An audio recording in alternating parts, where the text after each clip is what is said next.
Okay, great. And I'm going to broadcast us now, and we will be ready to go. All right, have fun. Thanks.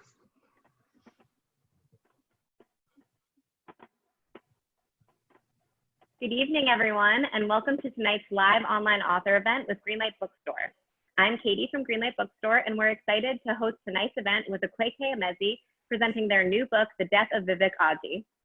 They will be talking with River Solomon, so you're in for an excellent time. Before we start, I just want to say a huge thanks to Akwaeke and the team at Riverhead for making this happen, and to all of you for showing up.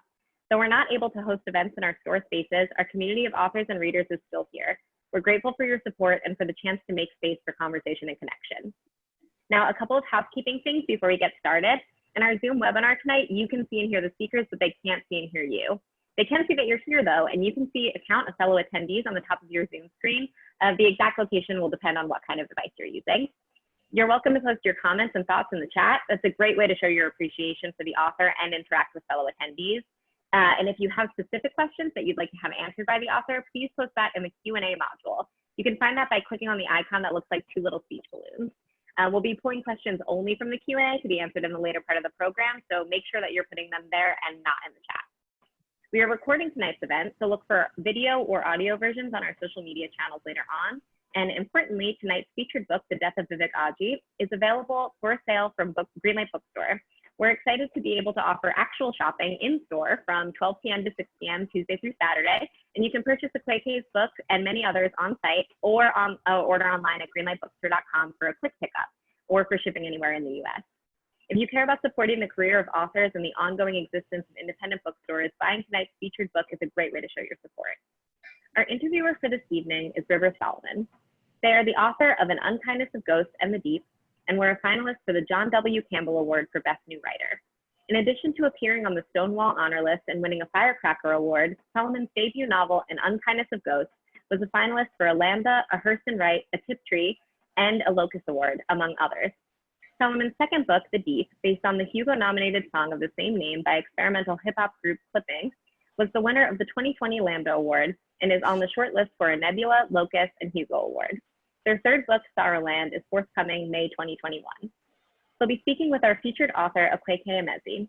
They are the author of the novel Freshwater, which was named a New York Times notable book and shortlisted for the PEN Hemingway Award, the NYPL Young Lions Fiction Award, the Lambda Literary Award, and the Center for Fiction's first novel prize. Their second book, Pet, was a finalist for the National Book Award for Young People's Literature. Selected as a 5 under 35 honoree by the National Book Foundation, they've been profiled by Vogue, for which they were photographed by Annie Leibovitz, and by Vanity Fair as part of the New Hollywood Guard.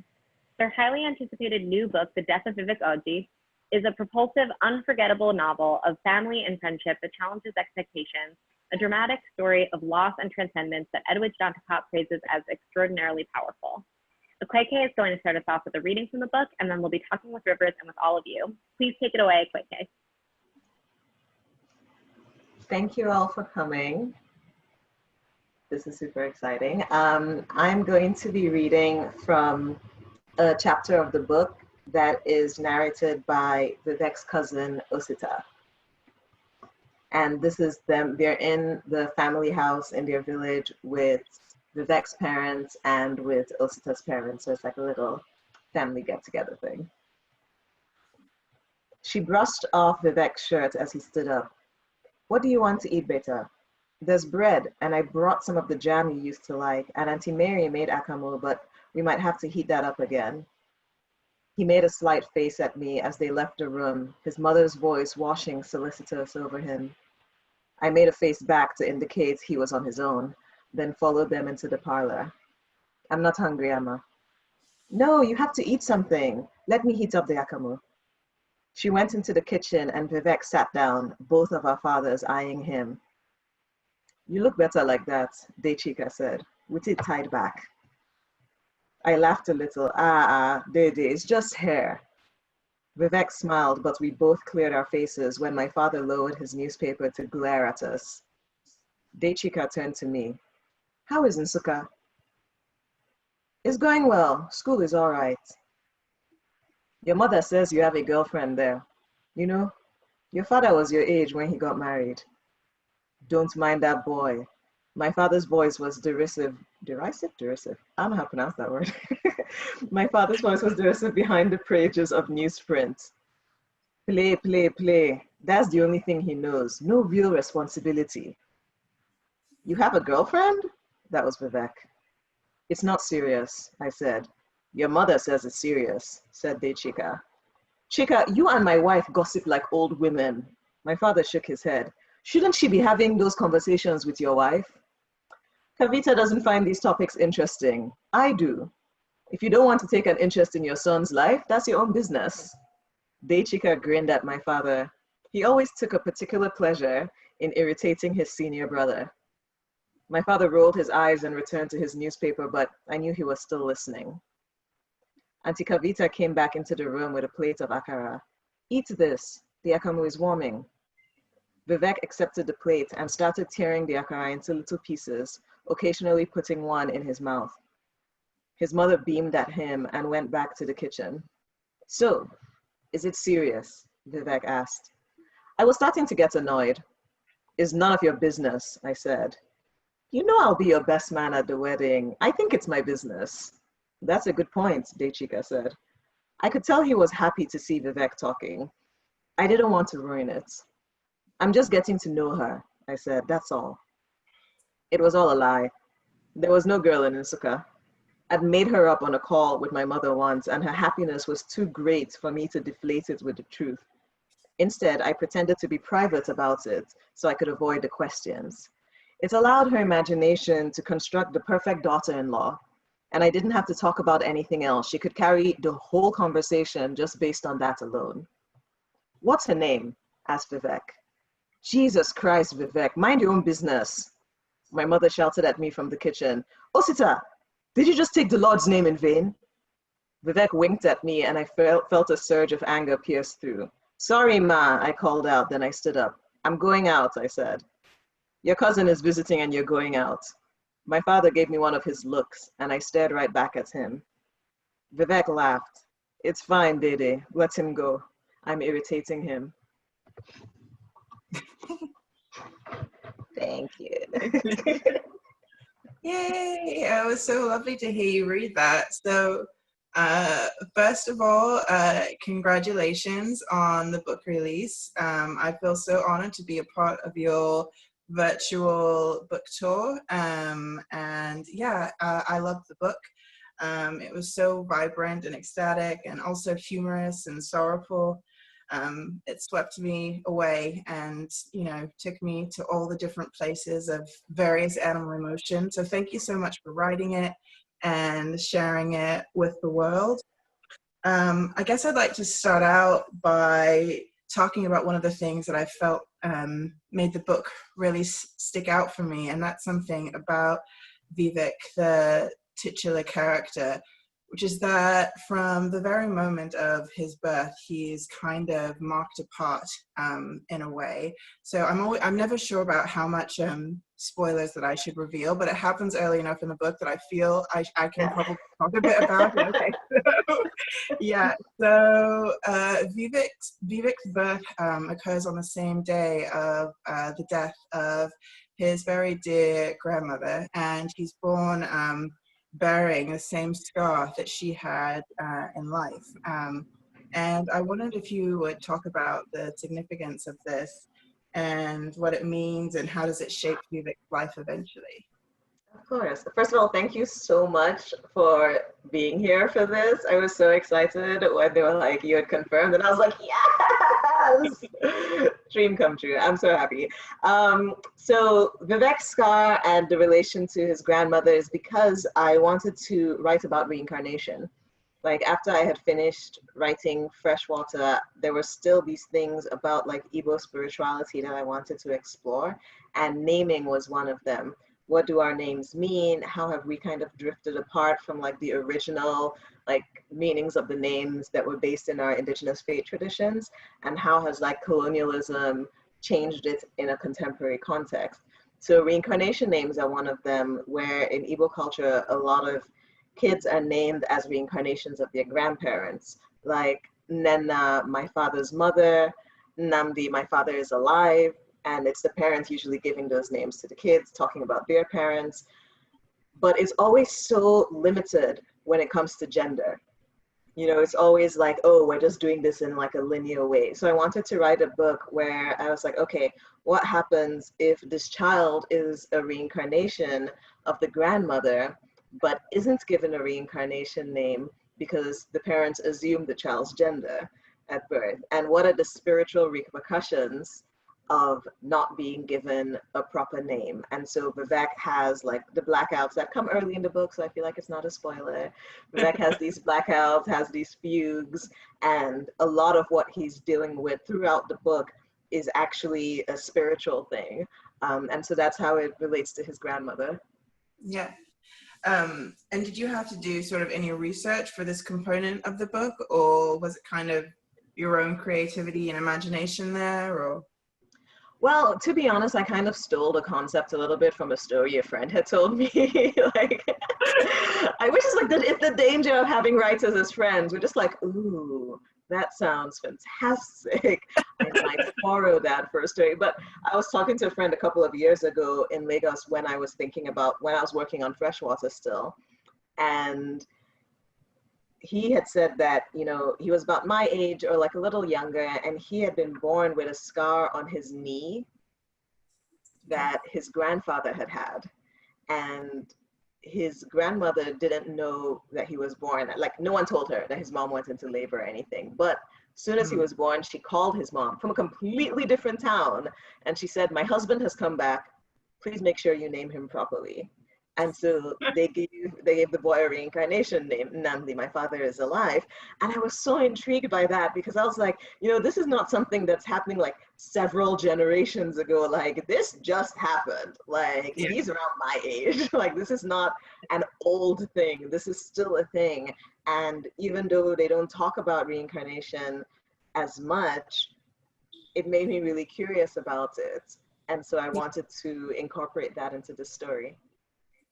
Are there any other ways that Igbo's spirituality shapes the narrative? That's a good question. Let me see. I'm trying to like go through the book in my head, because I'm like, wait, what happens in this book exactly? Yeah, it's always there probably are some ways that I can't think of. I mean, really the main thing that kind of led me to this book were the Niger Wives, because I had been like, like in 2013, I had been talking to someone in publishing about how I grew up in Nigeria and kind of the ideas of what we think Nigerian childhoods are like based on what's represented in contemporary African literature. And I was like, well, I had a very specific childhood, because the Niger Wives are real. They're a real organization. My mom is a member. They started in the early 70s to help foreign women married to Nigerian men assimilate into Nigerian society.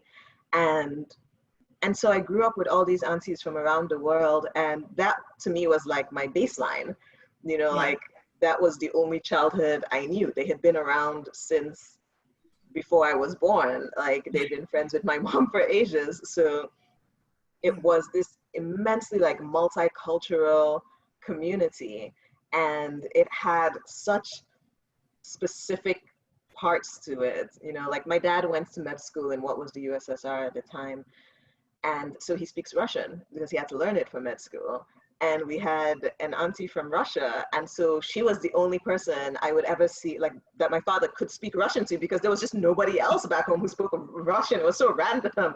But he could talk about it with her, and she had a gold tooth, and she had the same birthday as my sister. And, you know, it was just like a childhood full of all these like strange little stories, because you have so many people from all over the world. My Austrian auntie taught me how to make waffles from scratch.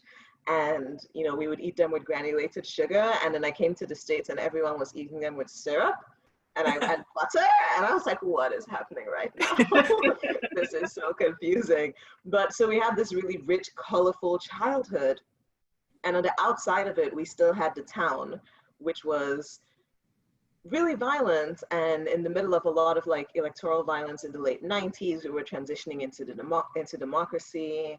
Our last like military leader had been killed or died Someone said that he got poisoned by an apple. That's how the story went. It was like it was said that like a sex worker had poisoned him with an apple, and I was like, kudos to her. Because if that story is true, we should like give her an award.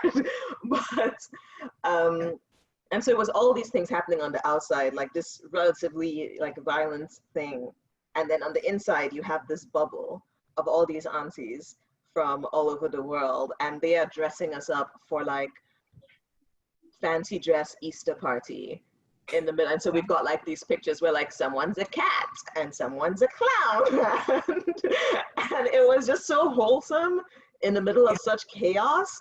And when I would talk about it, the person I was talking to was just like, oh, you need to write the story set there, because that's the last thing people think about when they think about, oh, what was growing up in Nigeria like? And I'm like, strange. It was very strange because of this community. So I really wanted to like set the community with the Niger Wives and make that setting like a huge part of the story. Yeah, no, one of my questions, actually, you kind of answered it a little bit, but I'm skipping ahead a little bit on my note to ask it now since you brought it up. So this story takes place during a lot of political upheaval in Nigeria. How important was it that this story take place in this time period? Why did you choose this time period? So you kind of said a little bit about it, but in case you had any more things you wanted to say, now's your chance. Well, I chose it because I was like a tween around then, like, and so I don't have a lot of memories of my childhood before that time. It's all kind of fragmented, but I was like, I left secondary school when I was 16. So really those like 4 or 5 years when I was like between like 11 and 16 are the parts where I remember the most. And that's kind of like where my, like any nostalgia I have, like a lot of it comes from that. To be fair, a lot of it also comes from when I was younger playing Barbie dolls with my sister. But when I remember what was happening in the town, I remember that. I remember because it was such a huge point in history. Like when we transitioned to democracy was, I think, in 99, and I was 12. And so it was monumental. You know, I remember the day that Sani Abacha died because, and I actually put that scene in the book.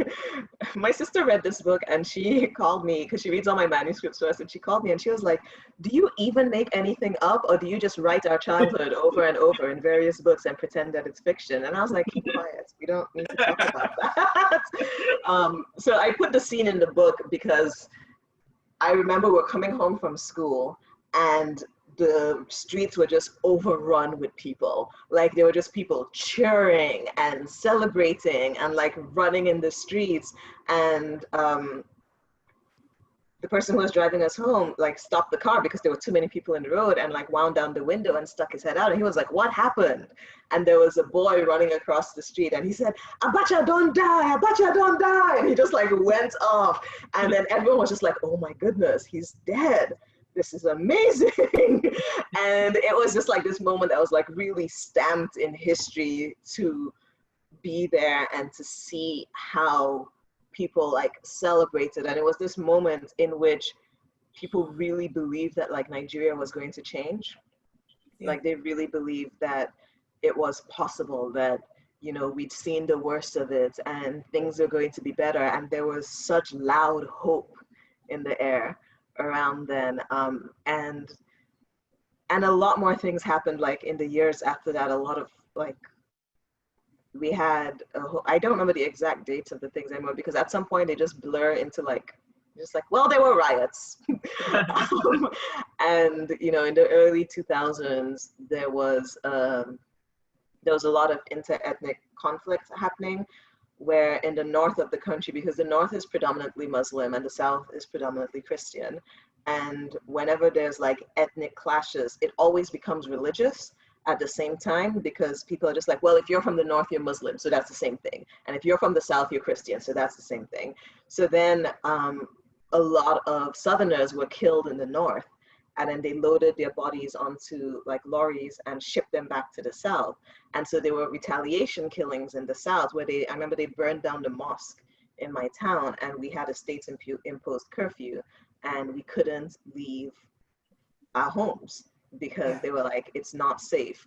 And so all of that was happening like at the same time as like the aunties bringing cupcakes and all the things. And to me, that was really like the height of the juxtaposition between these two worlds, the way that these parents, like our parents, tried to create a world for us that was shielded from everything that was happening out there. And they were like, let's try and like keep it normal, you know, let's have birthday parties and let's do this and let's do that, and like people are being burned on the outside, but we're gonna like keep it in here. And I think I chose that moment because that was that was like the most contrast. Yeah. So sort of speaking of that turmoil, there's a lot of pain woven through the death of Vivek Oji, and I kind of want to ask, what drew you to telling this particular story where loss and grief are so much at the forefront, and why you think it needed to be told? Well, I was trying to find something to write after Freshwater. Like that was really what led to it. I was like, oh crap. Because then I wrote Freshwater and I was like, I've got to follow this?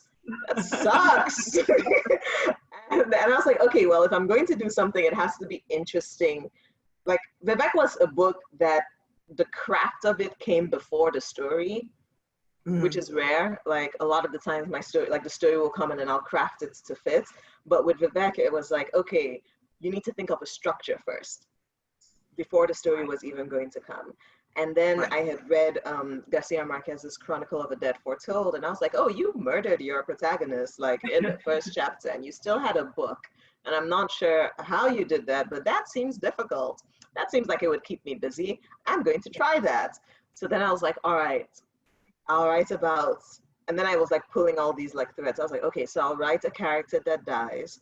I'll write it in the Niger Wife community. I'll write it in, you know, in this specific time period. I'll write it in the town I grew up in, but I changed the name of the town because I know my people, and I know that if I had left the name of the town there, someone would be like, so this street doesn't connect to this street, and you're not really from here because you don't know, like, and I was like, you know what, fine, it's a fictional town, fight me. Like now you can't do anything because now it's a different place and I can make up street names, which is why, like, you know, there's people who write fiction and like they do a lot of research for it, and I'm just like, that sounds like so much work.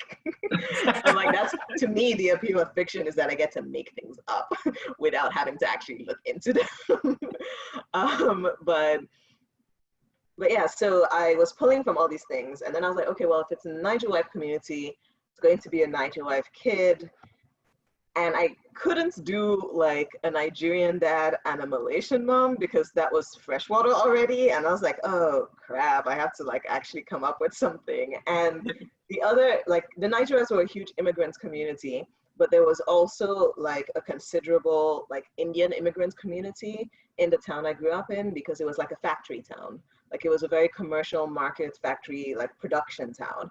And there were a lot of textile factories and glass factories, and they would have like Indian families like come and settle there and work there. And so we went to school with like a bunch of kids who were there, and my mom knew a bunch of them. And so they kind of were like, they weren't part of the Niger Wives community, but they were part of like the immigrant community in our town. So I was like, all right, I know what it's like because, you know, I grew up in them. Vivek is named after like a family friend who taught me how to ride a bicycle. And it was so cute because we always called, they were the Roys. My mother's still friends with them, like we're still family friends. And we always called the mom like Mrs. Roy. And she, I remember one point, she was just like, everyone else gets called Auntie.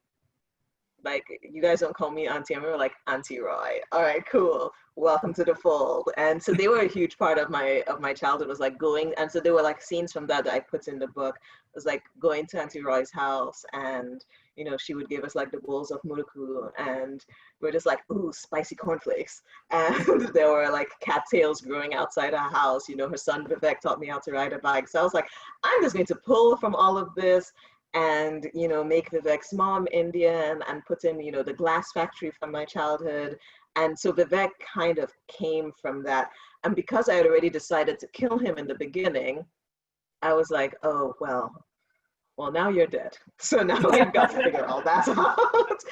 And I felt so bad because I was just like, I wrote a queer character who dies.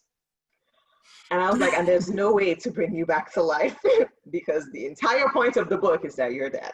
So I was like, I'm just gonna have to figure out how to make this work without it being like, you know, a harmful trope of like, oh, the queer character gets killed. And I was like, yes, I mean, he does, but he's also like speaking from beyond the grave, and there's a lot of love in there, and it's really more about his life. And I was very nervous about that for a while before the book came out, but he came out from that. And I think that because it started in his death, it influenced his personality, because I already saw him, like he started off as being dead, so he was peaceful.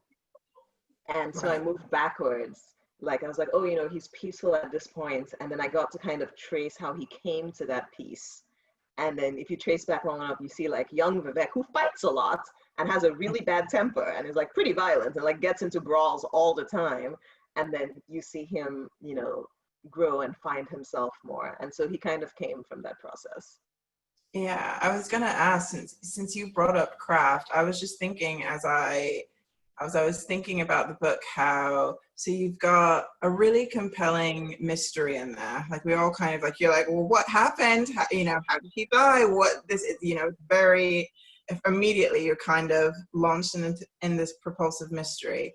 And then you also have it happening from multiple points of view, right? And kind of spanning through different time periods, and one time period, but different times in Vivek's life and stuff. And you kind of go a little bit, you know, before he's born as well. And I was, was that really challenging from a craft perspective to weave all of that together? I mean, it's always challenging just because writing a book is challenging, but the multiple perspectives is not more challenging for me than like a singular perspective. I actually find the singular perspective much more difficult. Like when I wrote Pet, I did that and I was like, oh my goodness, it's a singular perspective moving in chronological order, and that was so hard.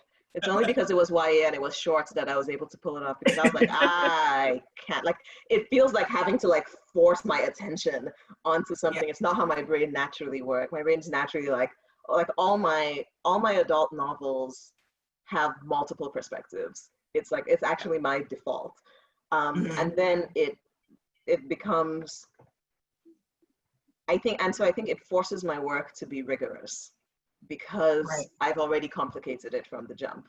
So now I'm just like, well, now all the braiding together of timelines that I'm doing has to make sense. It has to be cohesive. So even though, I guess what I'm saying is, even though it's the way my mind naturally works, it doesn't really make it easier, because it's still like complicated, and it's still like a lot of work to make sure that, you know, everything is tracking, and everything is tracking like through the different timelines, and that I'm not, you know, letting slip some information that shouldn't have come out until later. And a lot of it is so much editing, just so much editing, so many revisions just to go over and over it and make sure that everything's doing what it's supposed to.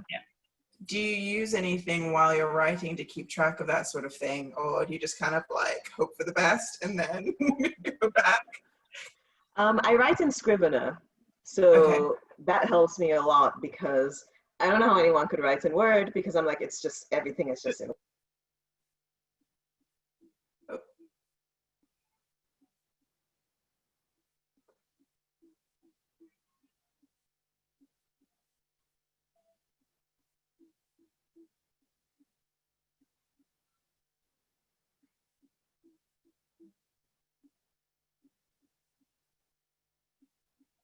Practice, you can line them up at the edge of the document. Yay, you're back. I'm back. I didn't know what happened. I'm sorry. No, it's okay. I was like, it could have been me. Maybe I was frozen, and I was like, I'm just gonna keep talking in case. But and now I forget what I was saying. I'm sure it was great. I missed it. But... Oh, I was saying I work in Scrivener, so Scrivener has things in like chapters on the side. And so that allows me to kind of move it around, and I can rearrange. So a lot of rearranging does happen because as I'm trying to figure out, I think some people do this like analog where they actually print it out and lay it all around and move it around. And I'm like, that sounds hardcore. I do the same thing, but just like on a computer, just digitally. Yeah.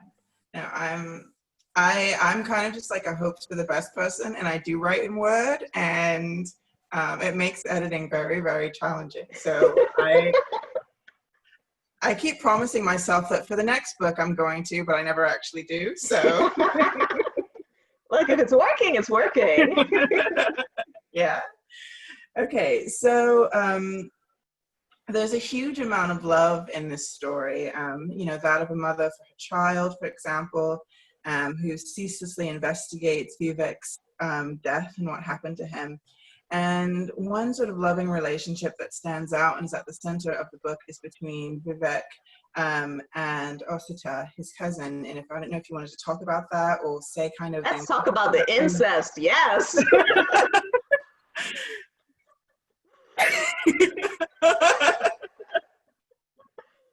So I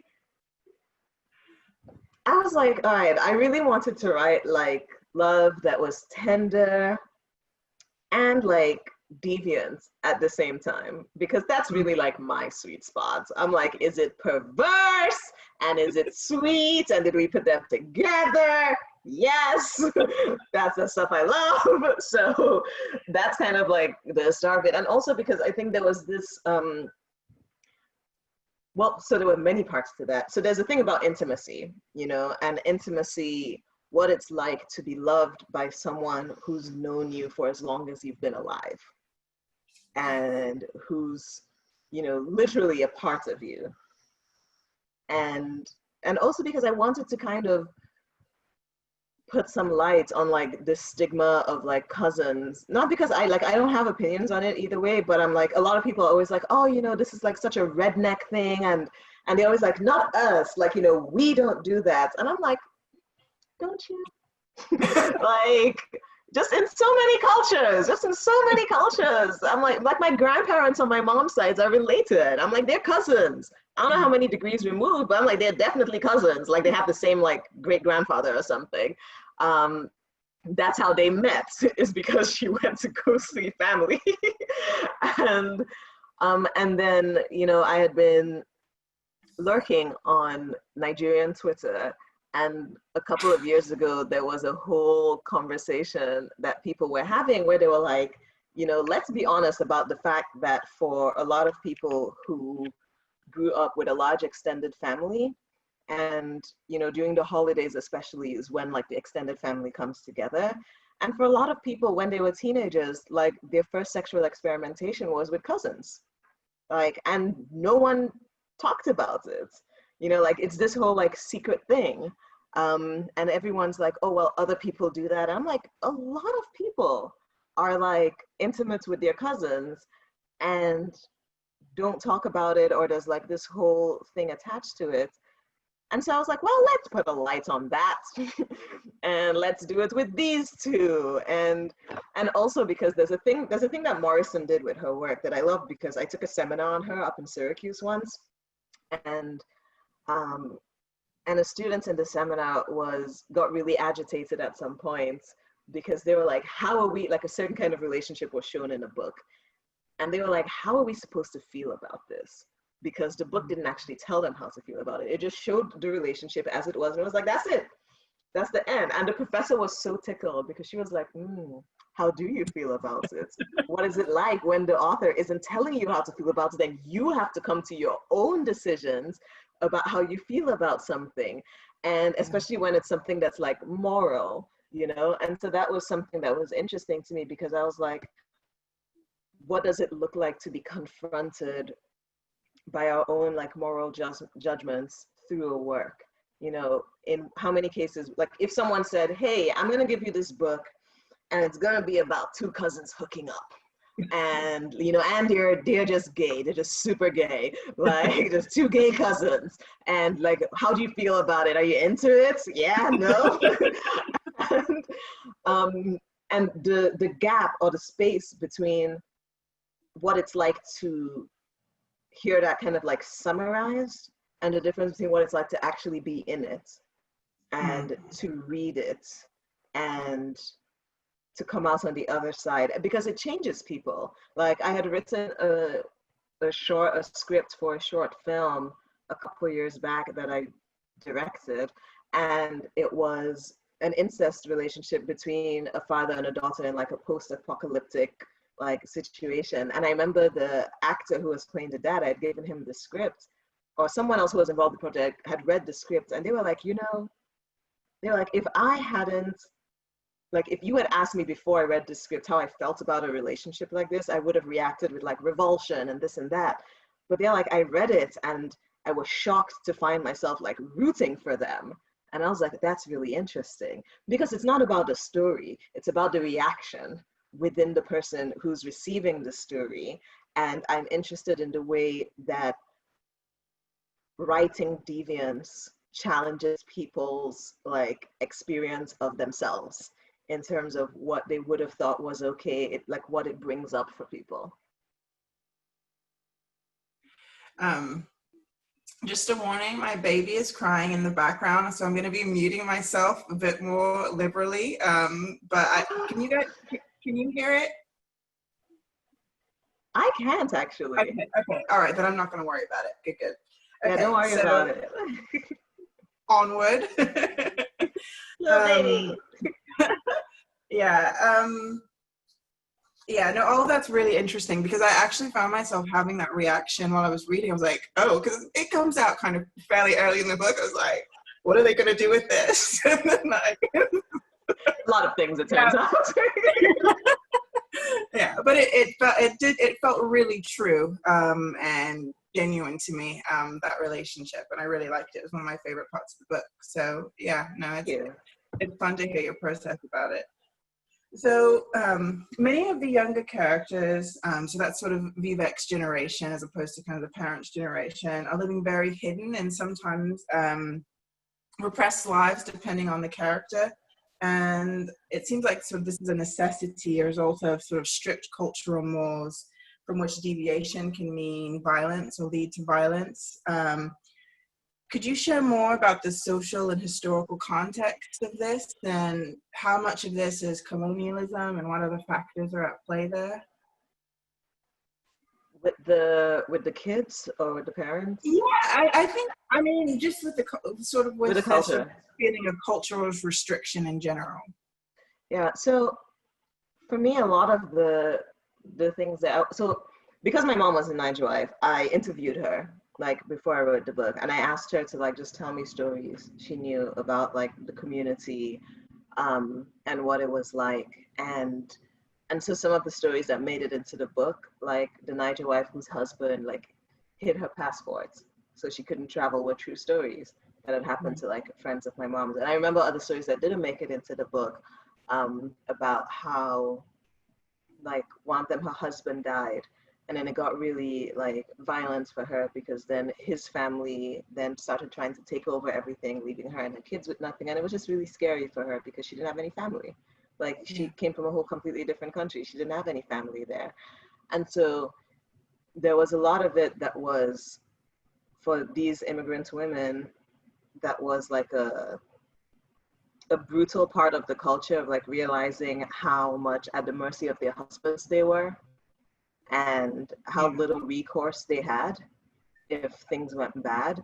And the thing that was super interesting was that later I went to Antigua, and I met up with one of my friend's moms, and the mom is British and Nigerian. So her mom was like technically a Niger wife, except that the organization hadn't been formed by then.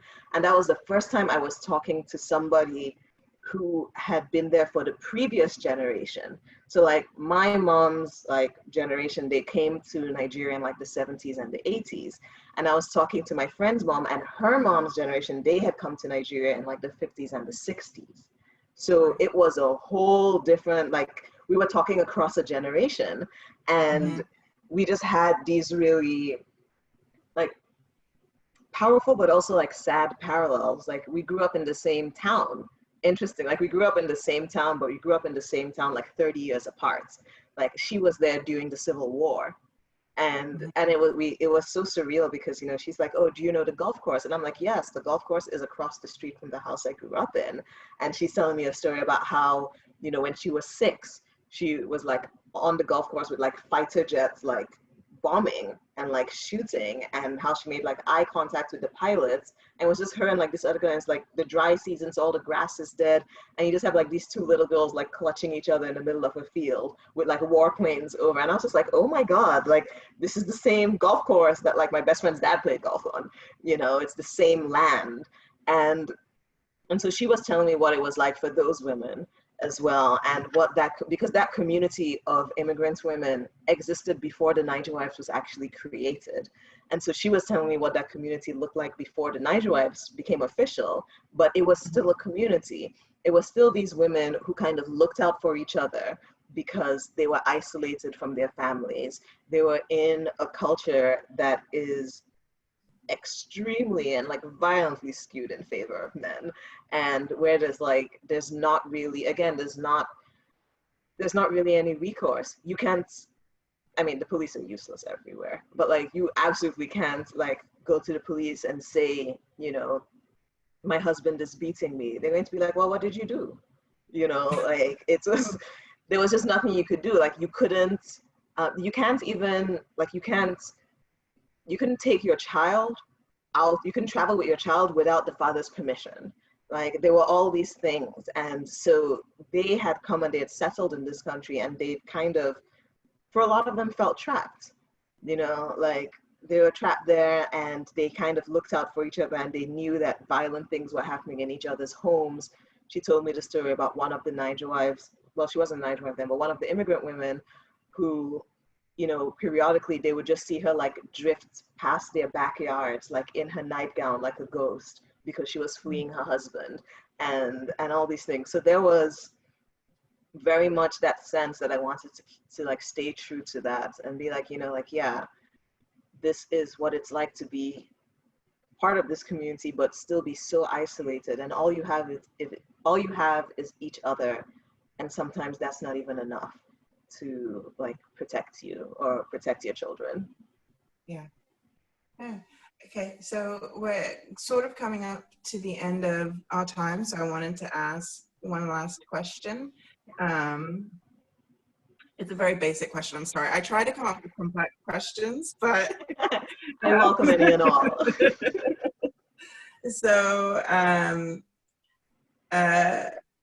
who did you write this book for? And then I'm actually going to also tag on an additional question. And what more than anything do you want readers to take from the book? So for the second question, I think chosen family is like the thing I want readers to take from the book, because, and this actually pertains to an essay you wrote about, I can't remember the title, but it was about like madness and how like you could count on one hand the number of people who had kept you alive. And when I read that, that was the first time that I really understood that I was going to die without community. Like if I didn't have community, I was going to die. If I tried to do it alone, I was not going to make it. And it was so powerful because like I'd been told the opposite thing. You know, my whole life, everyone had been telling me that you had to figure it out on your own. Don't ask for help. You know, like don't bother people, even my own family, like we're not going to like figure it out.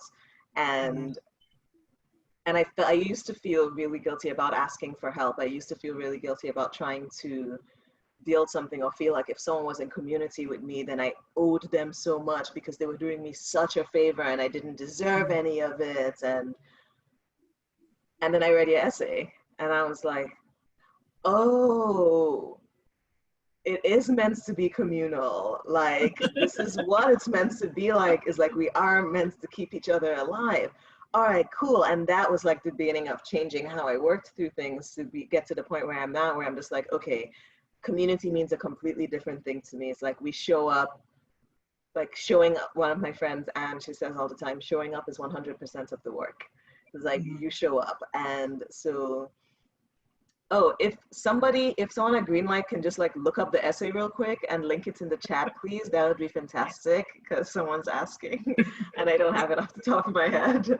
Um, and I think it's at Guernica. Yeah, Yeah. that's right. What's the title? It's I don't remember either because I feel like they Mad did. Black Girl. Okay, the links are coming in. Yay, thank you. Hi, honey. Sorry. Thank you for linking it. And so it changed what I thought about community. And I think that especially for young queer people, you know, young trans and gender non-conforming people, there's often this expectation, specifically like in like certain cultures, that your family is your family and you have to stay within that and you can't choose anything else. And they are your only option. And you have to make like whatever it takes to make them to work it out. You have to work it out with them, which can often get really, really violent. And so with this, I wanted to show like, you don't have to. I'm personally a big fan of disowning family because we get threatened with disownment so often. I'm just like, you should be worried about getting disowned. Like that was when I got like, that's when I like was able to get like reach a healthy point with my family. I was like, oh, I will disown you. And they were like, wait, what? And I was like, how would you feel if I stopped talking to you because you are the parents? I was like, I'm not my child. I'm cool. It's going to hurt you more than it's going to hurt me. And it was just like really, really bratty, but really necessary because it shifted the power dynamic, you know? And they were like, oh, wait, you will stop talking to me? And I was like, yeah, if you keep being violent, I really will stop talking to you. Absolutely, I do not care that you're my family. And it made them respect boundaries more because, and it's so sad that like, you have to like threaten people with things, but it's part of the thing. It's like, there have to be consequences. Like, and a lot of families are invested in keeping that power dynamic where you are constantly throwing yourself against the gaze of someone who has committed to not seeing you. And they want you to keep doing that, to keep throwing yourself against that gaze and breaking yourself into pieces. And I was just like, or you could just walk away and make a community of people who do love and see you and who don't require you to suffer in exchange for that love. And that's what Vivek has, is that he builds this community of people and he just has a private life. It's not even about it being like hidden. It's just like he knows that like his parents are not going to understand and they're going to be violent, and he chooses to center himself elsewhere, you know? And I think that that choice is an important one because often we're told that like our lives are not authentic or they don't have value unless we make ourselves legible to the people who are oppressing us, unless we can convince them. And if so, we are only valid if they agree we're valid. We're only authentic if they agree we're authentic. I'm like, well, what if it's like, fuck you, and I'm just going to be around my own people and I don't actually care what you think. You just become irrelevant. And all of a sudden they don't know how to deal with that because they're like, wait, you're supposed to care what I think. You know, you're supposed to want to be valid and legible to me. And with Vivek, I wanted to kind of shift that center and just be like, what does it look like if you focus on your chosen family instead? And you create that space where you're okay. And you know, a couple of early reviews were like, oh, you know, his life was inauthentic before. I'm like, no, it wasn't. Just because it wasn't accessible to you doesn't mean that it was inauthentic. It means that maybe you should mind your business because he was doing his own thing, like his own way among his own people. And so chosen family and like chosen community and the freedom to build, to go, as my friend Anna says, she says, go where you are loved. Like, instead of trying to break yourself apart to get people to love you, that like, you can just leave. You can, and like, it's okay. Like, to give permission to go where you are loved and build community there. So the book is for people who need to hear that, you know, and for people who need to see it and to know that like, it is possible no matter where you are. Like, it's hard work. Like, it's hard work to build community, but it's possible. And it also requires like letting go of some fantasies, of some illusions, or some like hope that these people are going to change. Like, people who are violent, you're like, maybe they'll change, maybe they'll get better, maybe they won't. Maybe you should go where you're loved, you know? And I wanted to encourage that. And then, yeah, so that's who it's for. And then the dedication of the book was the other thing I thought of, which is to my little sister. And so the dedication reads, for Franca, my first and best storytelling friend, don't ever forget Kurt's last name, which is like a secret joke between us. I love you lots, live free. And she was the first person I told stories with. Like growing up my whole life, they would send us to bed and she and I would stay up for hours and we would just tell each other stories. And they were very elaborate, like, looking back, it was like role-playing games where it's like you carry on the narrative, like you have the same characters and every night you come and you just pick up where you left off. And I didn't realize it until launch last year and someone was like, aren't those like RPOGs, I think it's what it's called or something, and I was like, what's that? And they explained it and I was like, oh my god, it's the same thing. We just did it with Barbie dolls, my bad. But so that was the other person that the book was for, because you know, so much of it was like my childhood and nostalgia, and so much of storytelling and my childhood is wrapped up in my sister.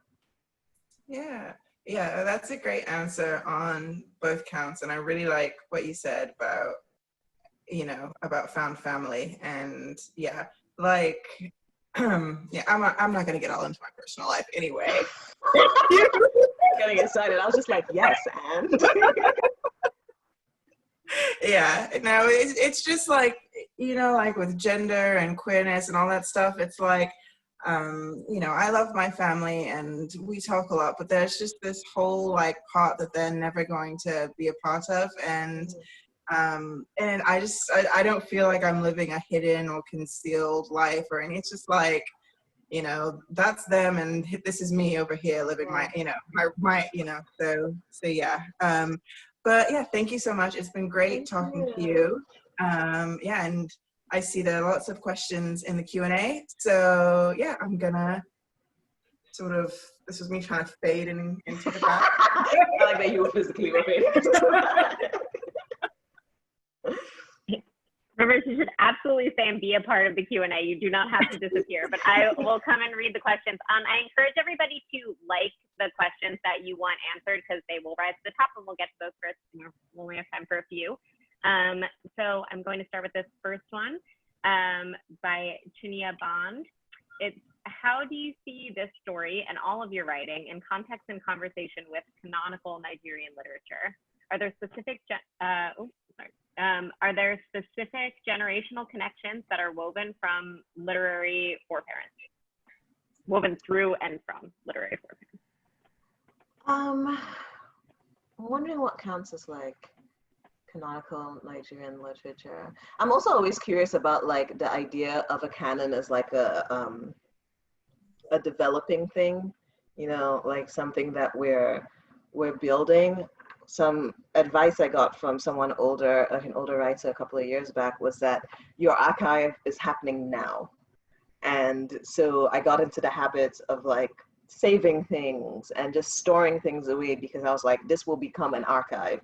And so I kind of see it like similarly with my work, where I'm like, this will become a canon. And if I was to pick like a Nigerian writer whose work kind of made me feel like my work could be possible, it would actually be Helen Oyeyemi. And I know that like Helen is like relatively recent compared to like older Nigerian writers, but her work was really like, I read Icarus Girl and I was like, oh wow, you can like just spin off into this whole other realm, you know, with the writing. And I think what I'm excited for is for the queer canon of Nigerian literature to really like kick in, and it's absolutely kicking in. You know, like there's so many books by queer Nigerians now. Chinelo Paranta and Romeo Ragoon's doing poetry, and there's just like so many. So like that's really like when I think of canon, I think of like the current one. I think of the one that's being formed as like queer Nigerians are writing louder and louder, and kind of like we're taking up more space, and that's what I'm really excited to see.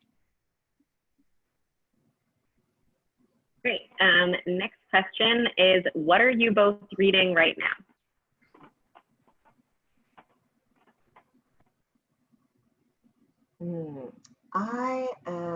What am I reading?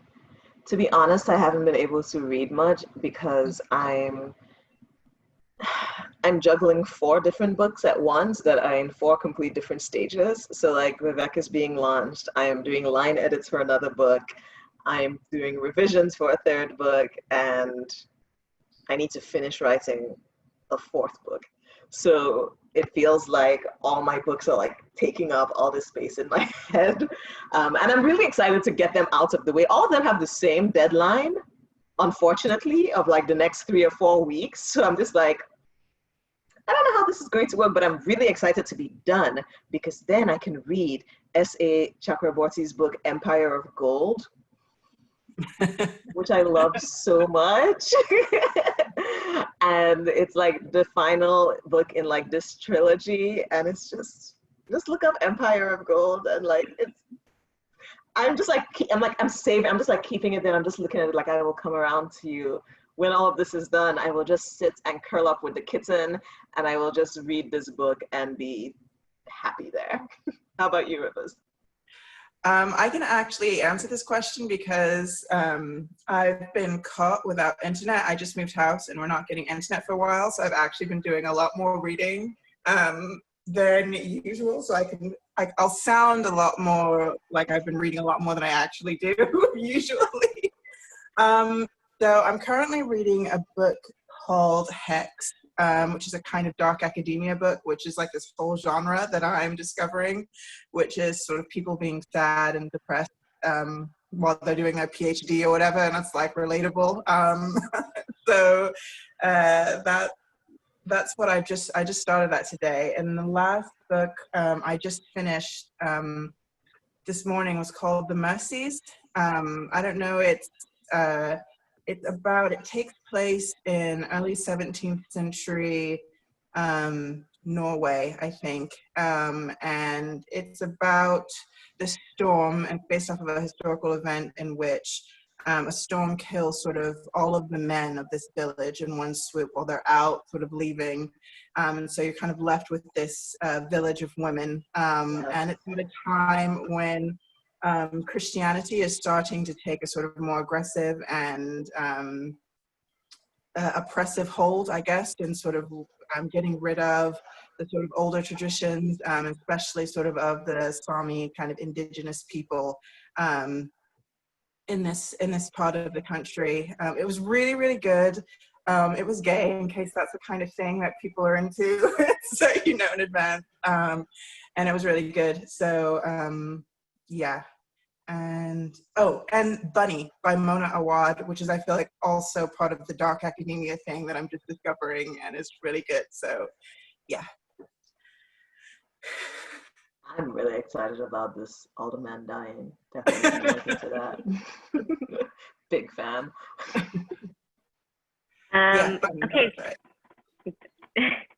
Next question is from Caleb Jackson. Akwaeke, you kind of spoke to this just now, but if you want to elaborate a little bit more, it's what other projects are y'all working on?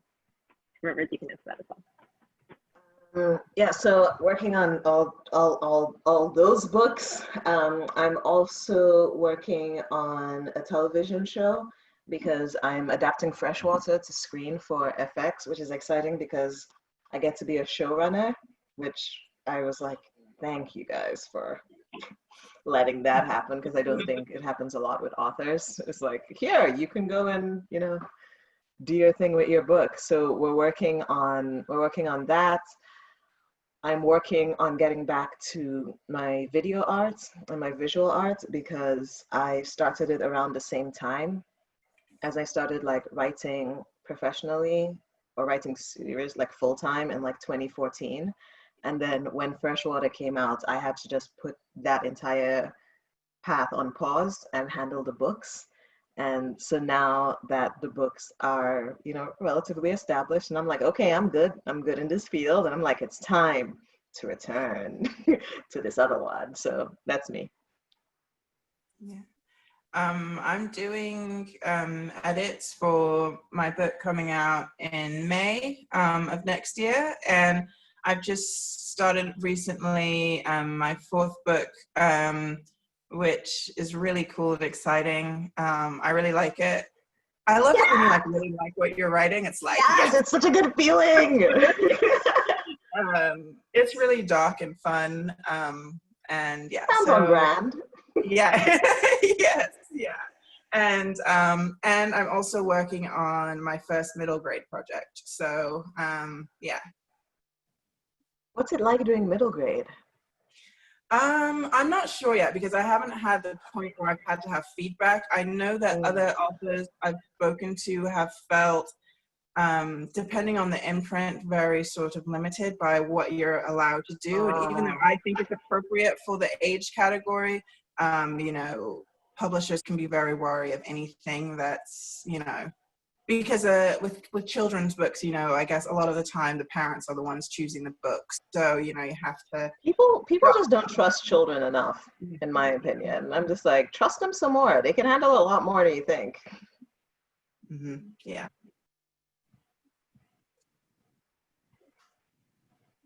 Okay, we have time for maybe one or two more. So the next one is from Lucy Mensa. What does your writing process look like day to day? How do you approach writer's block and/or any imposter syndrome you might experience? So for my writing, day to day, it never looks the same. And then at this point, because it's so many different things, I just like hop on whichever project like hit the top of the priority list at the time. For writer's block, I honestly just power through it because there's this, you know, that whole thing where it's like, oh, who said it? Might have been Butler, where it was like talent, like habits is more important. Like discipline when it comes to writing is just like discipline. And it's, for me, it feels kind of like going to the gym, which I hate.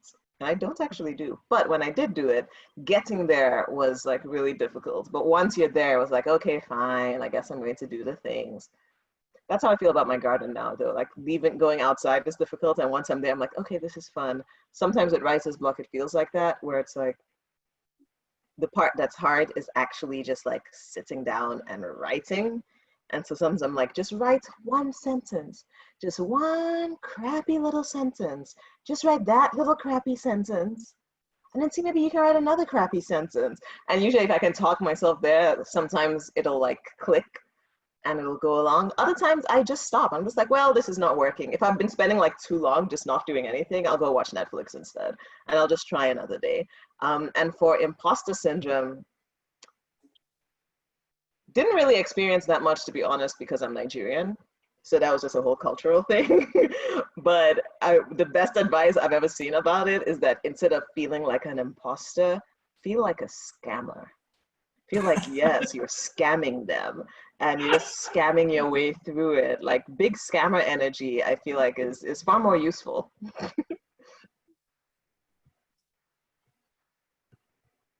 Okay, I think we have time for this one last one before wrapping up. This next one is, how do you get your first draft out? Do you already have a sense of the plot before you write, or do you write in pursuit of the plot? It's different for every book. It depends.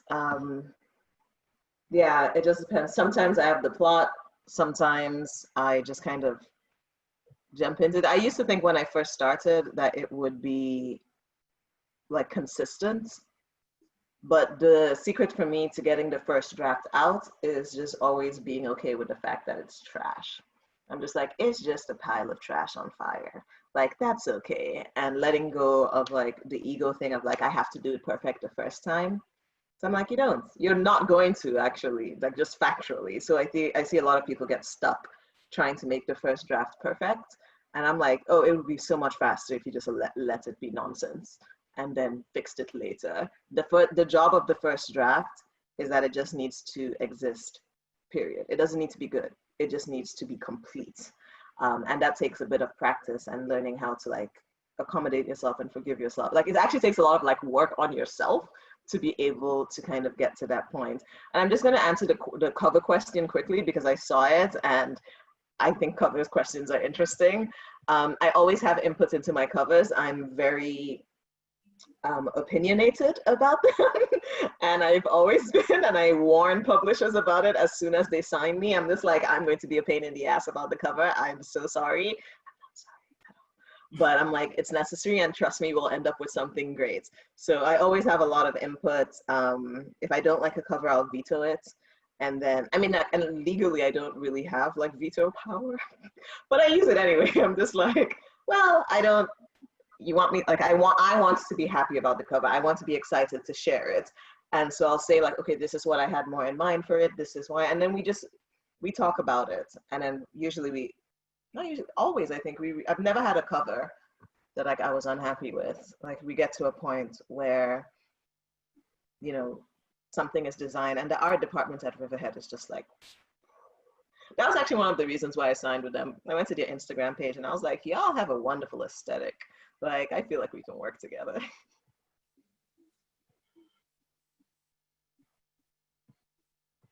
That was awesome. I'm glad that you answered that last one because I wanted to hear the answer to it too. So, thank you both so much for that fantastic discussion. That was great. And thanks to all of you for joining us. And if you missed any of tonight's event or just want to watch it again, the recording will be posted to our YouTube channel, so look out for it there.